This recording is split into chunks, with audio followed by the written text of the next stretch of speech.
We are now set to move on to our next guest, and that is elder statesman and leader of the Afenifere, the Yoruba Social Cultural Organization. Thank you so much for joining us today on The Morning Show. I can hear you. Is that Angelica Oje? No, this is Shaito Atigarin. Yes. And this is Ojinika Okpe right now. Good morning, sir. Steve Ayeride is also greeting. Thank you very much for joining us on the morning show on this special occasion. Happy Independence Day.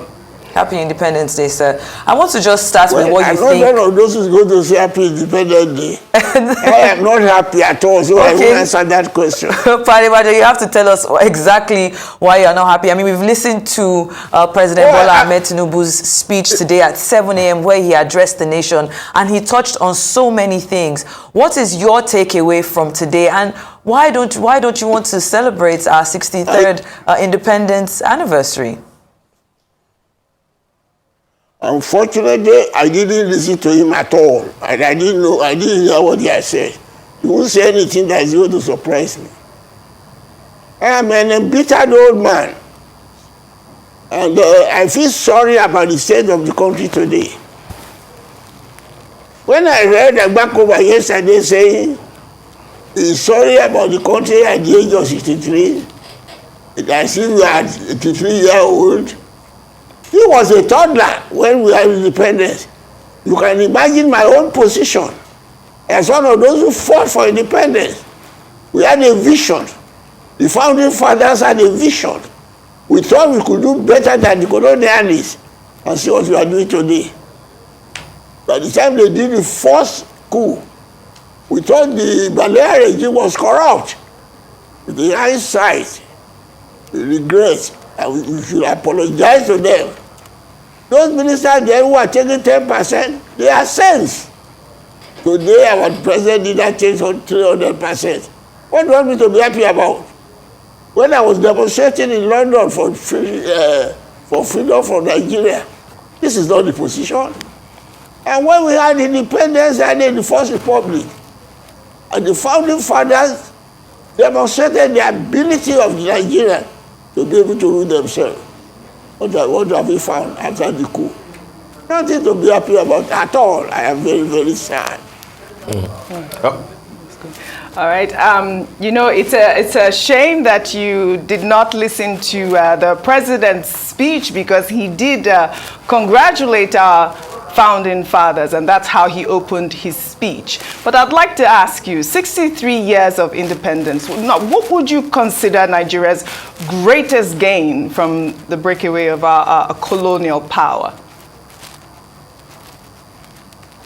Our greatest day was the day the colonial flag was lowered on the 4th of October 1960. That was our greatest day.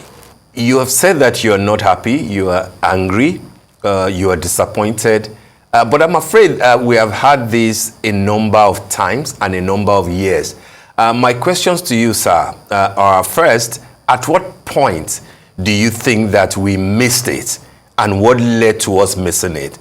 And secondly, do we stand a chance to get it right, especially now that we have a new president? Are you willing to give him the benefit of the doubt to try and renew the hopes for Nigerians and take us, on the path to glory again? Are you willing to give him the benefit of the doubt? That's President Bola Tinubu. Thank you very much.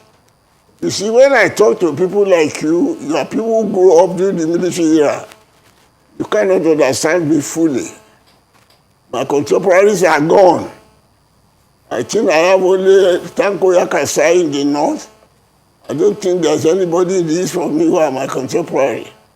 All of you are people who grew up from this Nigeria that we built, that was switching.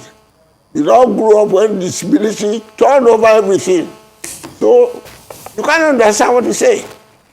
Take, for instance, when we talk of free education, and we say it can be free. Now they say, why can it be free? The economy is bad. But we had free education in the Western region in the 50s.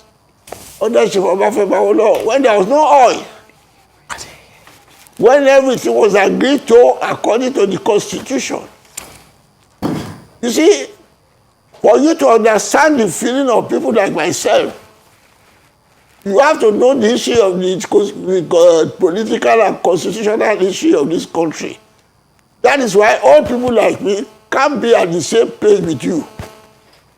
After all, take a person like Tinubu you are mentioning of. He got into office on the platform of the federal constitution, on the platform of the fact that the constitution that was imposed on this constitution we are operating is an imposed constitution, fraudulent. It was made by the military by a section of the country against the South. A section of the country dominated by the non-Muslims against the South. For the issue.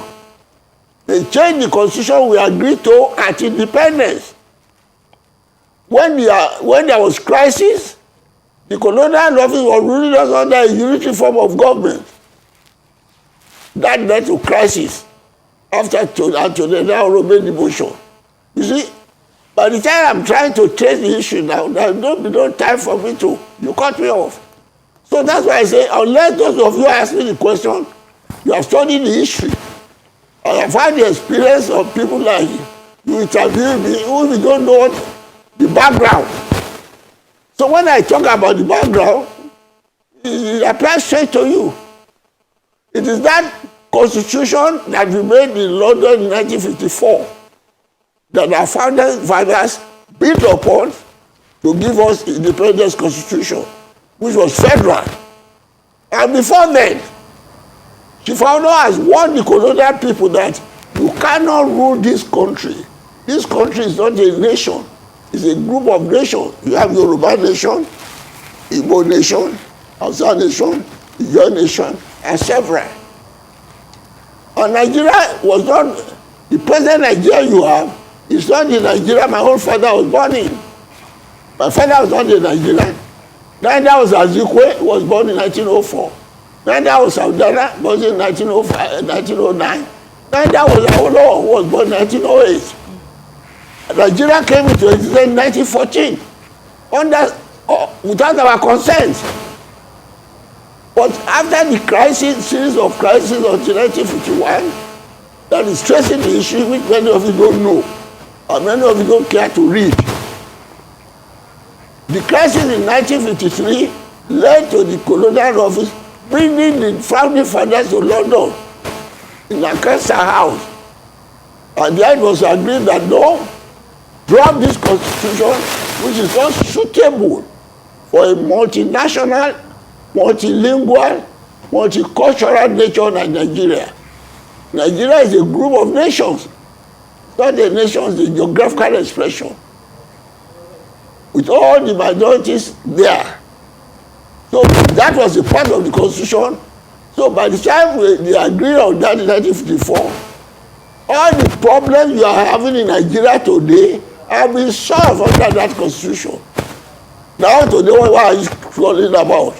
The Igbos are trying of Biafra, the South Southern are trying about source control. These are all problems that have been solved under the Nigerian independent constitution. What do you solve it? It was purely a federal constitution that accommodates the federating states on equal basis with regional autonomy. All the federating states are independent of the federal government. They are coordinated to the federal government, not subordinate as you have it now. And if many of you care to read the history, when Chief inaugurated the free education in 1955 in the Western region, you go and read any part of this where he went to Balewa for subsidy.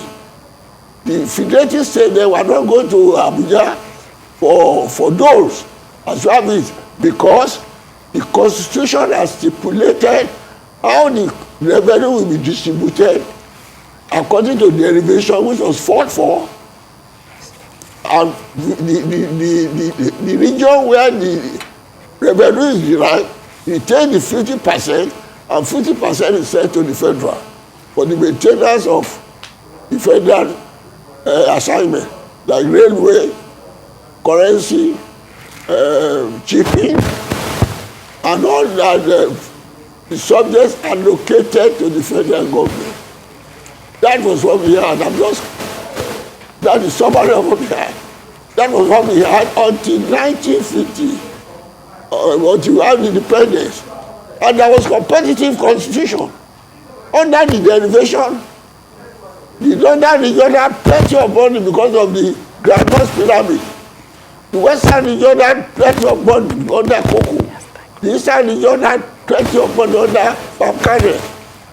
It was after independence they created the Midwestern region on the basis that the northern region was too big as a unit, bigger than the rest of the constitution.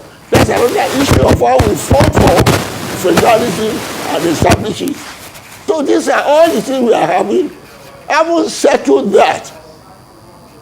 The regional government under the federal system became competitive. Sir, just a minute, sir. We'll have to put you on hold for a while. The president is just arriving in Abuja at the parade for the 63rd anniversary. We'll come right back to you, sir. But here we have to cross live to Abuja, where President Bola Ahmed Tinubu is arriving as the special guest of honor, where the parade to mark the 63rd anniversary of Nigeria's independence is taking place.